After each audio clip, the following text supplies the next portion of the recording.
ரொம்ப சங்கடமான விஷயம் முதல்ல பேசுறது, இன்னொன்னு கடைசியா பேசுறது. ஏன்னா சரி 4 பேர் என்ன பேசுறாங்கன்னு கேட்டுட்டு நம்ம பேசுவோம்னு மெத்தனமா உட்காந்துட்டு இருப்போம். அப்ப கூப்பிட்டுருவாங்க. அதே மாதிரி கடைசியா கூப்பிடும்போது நம்ம என்னென்னலாம் பேசணும்னு நினைக்கிறோமோ எல்லாத்தையும் பேசிடுவாங்க. நம்ம பேசுறதுக்கு ஒன்றும் இல்லாம முழிப்போம். அப்போ ஏற வேண்டியிருக்கும். இருந்தாலும் நான் எல்லாருக்கும் தெரியும், நான் வந்து ஒரு பொதுவான ஆள், எந்த கட்சியும் சாராதவன். மக்களின் சார்பாக நான் பேசுகின்றேன், ஒரு கட்சியின் சார்பாக இல்லை. இன்று தேர்தல் காலம், மற்ற எல்லாவற்றை பேசினாலும் எடுபடாது. இன்று ஒரு தேர்தல் காலத்தை இன்னும் ஓரிரு வாரங்களில் நாம் நெருங்கவிருக்கின்றோம். எனக்குள் ஒரு பெரிய கேள்விக்குறி பொதுவானதாக, அடுத்த ஒரு நிர்வாகத்தை, அடுத்த ஒரு அரசை, அடுத்த ஒரு 5 ஆண்டுகளுக்கு என்னுடைய கல்வி, என்னுடைய வரி, என்னுடைய முன்னேற்றம் எல்லாவற்றையும் தீர்மானிக்கக்கூடிய ஒரு அரசை நான் தேர்ந்தெடுக்க வேண்டிய கட்டாயத்தில் இருக்கின்றேன். அப்பொழுது நான் என்னவெல்லாம் யோசிக்க வேண்டும்? ஒன்றும் கிடையாது. ஒரு ஒரு ஒரு ஷர்ட் வாங்க போறீங்க, இல்ல ஒரு புடவை வாங்க போறீங்க, எத்தனை கேள்விங்க. இது சாயம் போகுமா, ஒரிஜினல் பட்டு தானா, இல்ல இது வந்து கஞ்சிபுரம் பட்டா, இல்ல வந்து டூப்ளிகேட்டா, எவ்வளவு கேள்வி. நஞ்சு போவோம். நீங்க என்னதான் பத்திரப்படுத்தி வச்சிருந்தாலும் 10 வருஷம் தாங்கவும் போயிடும். ஆனால் நம் வாழ்க்கையை தீர்மானிக்கின்ற, என்னுடைய வாழ்க்கை மட்டுமல்ல, நாம் சார்ந்திருக்கிற 7 கோடி தமிழர்களின் எதிர்காலத்தை 5 ஆண்டுகளுக்கு தீர்மானிக்கிற ஒரு அரசை தேர்ந்தெடுக்கும் போது என்னென்னலாம் கேள்வி வர வேண்டும். ஆனால் நாம் அந்த கேள்விகள் கேட்பதில்லை. அவன் சொன்னா, இவன் சொன்னா அப்படின்னு சொல்லி அவன் உணர்ச்சி வசப்பட்டு இது அப்படியே நம்ம எடுக்கிறோம். கிடையாது. எனக்கு இந்த கேள்விகள் வரும்பொழுது நான் யாரை ஆதரிப்பது? கட்சிகள் இருக்கின்றன, மற்ற கட்சிகள் இருக்கக்கூடாது, நம்ம ஒரு கட்சி தான் இருக்கணும்ன்றதெல்லாம் கிடையாது. கட்சிக்கு ஒரு கொள்கை வேண்டும், கட்சிக்கு ஒரு கொள்கை வேண்டும். அப்பொழுதுதான் நீங்கள் வேற கட்சி, நான் வேற கட்சின்னா எப்படி மாறுபடுவோம்? உங்களுடைய கொள்கை வேறாக இருக்க வேண்டும், என்னுடைய கொள்கை வேறாக இருக்க வேண்டும். ஒன்றாக இருக்க வேண்டும் என்ற அவசியம் இல்லை, ஆனால் ஒரு கொள்கை இருக்க வேண்டும். ஆனால் இப்போது என்ன? வெறும் பிரபலமாக இருப்பவர்கள் மட்டுமே போதும், பிரபலம் மட்டுமே போதும், கட்சி ஆரம்பிக்கலாம் என்ற ஒரு கட்சி ஆரம்பித்திருக்கிறார்கள். திட்டங்களை பட்டியலிட்டு சொல்வதில்லை கட்சி. ஏன்னா இந்த கட்சிக்காரனும் சொல்லுவான் அவங்களுக்கு வீடு கட்டித்தரேன்னு, இவங்களும் சொல்லுவாங்க வீடு கட்டித்தரேன்னு, அவங்களும் சொல்லுவாங்க வீடு கட்டித்தருவேன்னு. அது திட்டங்கள். திட்டங்கள் கொள்கை ஆகாது. கொள்கை இருக்க வேண்டும். எந்த கொள்கையின் அடிப்படையில் நீங்கள் அரசை நடத்த போகிறீர்கள், அரசியலை நடத்த போகிறீர்கள் என்ற ஒரு கொள்கை இருக்க வேண்டும். இந்த ஒரு அரசு ஒரு கொள்கையோடு இருக்கிறது, அதற்கு ஒரு பாரம்பரியம் இருக்கிறது. 75 ஆண்டு கால ஒரு பாரம்பரியம் இருக்கிறது. அதற்கு பின்னால் அடுத்த தலைமுறைக்கு, அதுக்கு அடுத்த தலைமுறைக்கு சொல்லக்கூடிய வீர செயல்கள் இருக்கின்றன, தியாகங்கள் இருக்கின்றன, வரலாறு இருக்கின்றன.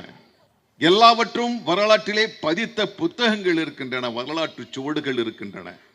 ஆனால் படங்களின் பட்டியலிட்டு இதனால் நான் அரசு அமைப்பேன் என்று சொன்னால் அது எனக்கு தேவையில்லை. அடுத்து ஓகே, இவருடைய கொள்கை, இவருடைய கொள்கை, இவருடைய கொள்கை இருக்கிறது. இந்த கட்சிக்கு ஒரு கொள்கை இருக்கிறது. அவரவர்கள் கொள்கை அவரவர்களுக்கு சிறந்தது. எனக்கு என்ன வேண்டும்? நான் கருப்போ சிவப்போ பச்சையோ காவியோ சிவப்போ மஞ்சளோ என்றல்லாமல் எல்லோரையும் ஒன்றாக அரவணைத்து செல்லக்கூடிய ஒரு அரசு வேண்டும், ஒரு கொள்கை வேண்டும். அது யாரிடத்தில் இருக்கிறது? யாரிடத்தில் இருக்கிறது என்றால் இங்குதான் வர வேண்டியதாக இருக்கிறது. நீ நம்புகின்ற, நீ உன்னுடைய நம்பிக்கையை வைத்து நான் உன்னை புறந்தள்ளுவேன் என்றால் அது எனக்கு வேணாம். இன்றைக்கு என்ன தேவைப்படுகிறது? கல்வி தேவைப்படுகிறது, பொருளாதாரம் தேவைப்படுகிறது. இந்த இரண்டு தான் முக்கியமே தவிர உங்களுடைய எந்த வேர் விட்டீர்கள் என்பது அல்ல.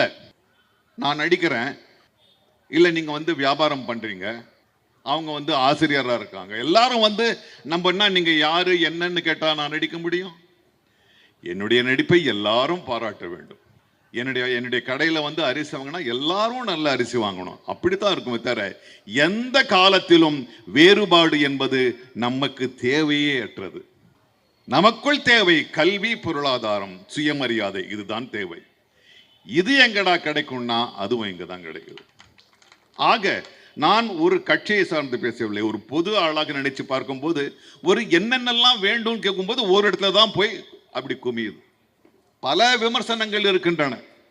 விமர்சனங்கள் இல்லாதவர் யார்? காந்தியடிகளுக்கு உண்டு, இறைவனுக்கே கூட உண்டு விமர்சனங்கள். ஆனால் அதையெல்லாம் வடிகட்டு பார்த்தால் கூட எனக்கு ஒரு தீர்வு எடுக்க வேண்டும் என்றால் ஒரு தீர்வு தான் தெரிகிறது. இன்று மக்கள் முதல்வரின் மனிதநேய விழா நடந்து கொண்டிருக்கிறது. அண்ணன் சேகர் பாபு அவர்கள் நடத்தி கொண்டிருக்கிறார்கள். நான் நிறைய பேச போறதில்லை. ஏன்னா ஒரு பக்கம் வைகை புயல், வைகை புயல்லாம் வந்து சும்மா நான் அதை நம்ப மாட்டேன். வைகை சுனாமி உட்காந்துருக்கு. என்ன இந்த பக்கம் வந்து பாரதி ஒரு பெண் எப்படி இருக்க வேண்டுமோ, இப்ப அவன் கண்ட கனவுல ஒரு பெண்மணி, ஒரு என்னுடைய சகோதரி உட்கார்ந்துருக்காங்க. நல்லா படித்தவங்க, வரலாறு படித்தவங்க, இலக்கியம் படித்தவங்க, நான் அலங்காரத்துக்காக பேசுறவங்க இல்லை, அறிவோடு பேசுறவங்க. அவங்க 2 பேர் உட்காந்துருக்கும் போது நான் நிறைய பேசக்கூடாது.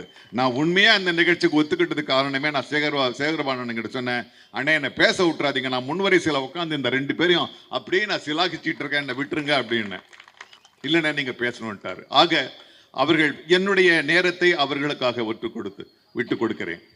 எனக்கு இந்த சூழலில் பார்க்கின்ற பொழுது நீங்க கடல் கரையில் உட்கார்ந்து பார்த்தீங்கன்னா வேற வேற மாதிரியான அலைகள் வரும். சும்மா சிற்றலை ஒன்று வரும், உங்க காலை அப்படியே தொட்டுட்டு போவோம், ரொம்ப சுகமா இருக்கும். சுகமா இருக்கன்னு இன்னும் 2 அடி போனா திடீர்னு ஒரு பெரிய அலை வரும், உங்களை இழுத்துட்டு போற மாதிரி இழுத்துட்டு அப்படியே போயிடும். இன்னும் கொஞ்சம் 2 அடி போவோம், அப்புறம் ஒரு அலை வரும், அப்படியே இழுத்துட்டு போயிடும். ஓடி ஓடி ஓடி ஓடி வந்துடும். அலைகள் வேறு வேறு வேறு நேரத்துக்கு ஏற்றாற்போல் மாறிக்கொண்டிருக்கிறது. ஆனால் அது மோதுகின்ற பாறை அப்படியே தான் இருக்கும். இன்னைக்கு பல அலைகள் வருது. அந்த அலைகளை தாங்கி நிற்கின்ற ஒரு பெரும் பாறையாக நான் மக்கள் முதல்வரை நான் பார்க்கின்றேன்.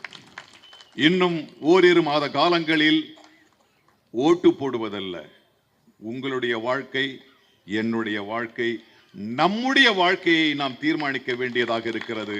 ஆகவே நீங்கள் உணர்ச்சி வசப்படாமல் நீங்கள் முடிவெடுத்தால் கூட இங்குதான் வரும், உதயத்தில் தான் ஆரம்பிக்கும் என்று கூறி இந்த நிகழ்ச்சிக்கு என்னை அழைத்து சிறப்பு படுத்திய அவர் எப்போ கூப்பிட்டாலும் நான் வந்துடுவேன். 5ஆம் தேதி நடக்க வேண்டியது, 5ஆம் தேதி நடக்க வேண்டிய ஒரு நிகழ்ச்சி. இந்த நிகழ்ச்சியை விட மிக அற்புதமான ஒரு விஷயம், நல்ல கண் ஐயா வந்து அவர் எனக்கு ரொம்ப நெருக்கம். நாங்கள் அடிக்கடி ஃபோனில் பேசிப்போம், நேரம் கிடைக்கும் போது போய் பேசுவேன். உண்மையில் சொல்ல போனால் அவர் மறைவு செய்தி கேட்ட உடனே எனக்கு வருத்தமே வரல. 100 வயது நிறைவாக சமூகத்திற்காக ஒரு மனிதன் எப்படி வாழ வேண்டுமோ அப்படி நிறைவாக வாழ்ந்து சென்றிருக்கிறான். அவனை கொண்டாட வேண்டும் என்பதுதான் எனக்கு தோன்றியது. இதே வருத்தப்படவில்லை. அந்த கொண்டாட்டத்தின் காரணமாக நாம் அந்த நிகழ்ச்சியை விட்டோம். அதுக்கப்புறம் எங்களுக்கும் வடிவேலுக்கும் உங்களை மாதிரி ஆஃபீஸ் வேலை கிடையாது. 9 மணிக்கு போனால் 5 மணிக்கு வந்துடலான்னு கூப்பிட்டா அங்கங்கே ஓட வேண்டியது.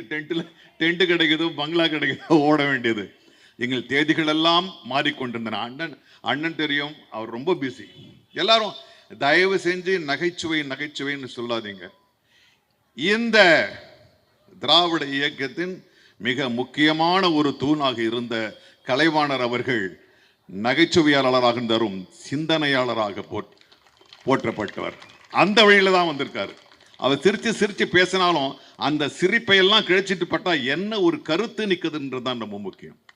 ஸோ அவரே வரும்போது நான் உண்மையாக சொன்ன வடிவேலு வராரா, சரி நான் கூட இல்லை, என்னுடைய மனைவி தான் என்னுடைய அலுவலெல்லாம் கவனிச்சுக்கிறாங்க. ஏங்க நீங்கள் கண்டிப்பாக போயே ஆகணும், உங்கள் காரணம்லாம் சொல்லாதீங்க, ஏன்னா வடிவேலு அண்ணன் வந்துடுது, பரிவெல்லாம் வந்துடுறாங்க, நீங்கள் போங்கன்னு கிளப்பி விட்டாங்க. ஸோ அது சேகர் பாபு அண்ணனுக்கு தெரியும். ஸோ ஆக மிக எழுச்சியூட்டக்கூடிய, எல்லா முகங்களும் மகிழ்ச்சியாக தெரிகிற, நம்பிக்கையோடு தெரிகிற இந்த கூட்டத்தில் நான் கலந்து கொண்டதற்கு என்னுடைய அடுத்த 5 ஆண்டு காலத்தை நான் இங்கே நிதர்சனமாக பார்க்கிறேன் என்று கூறிக்கொண்டு உங்களிடமிருந்து விடைபெறுகிறேன். நன்றி, வணக்கம்.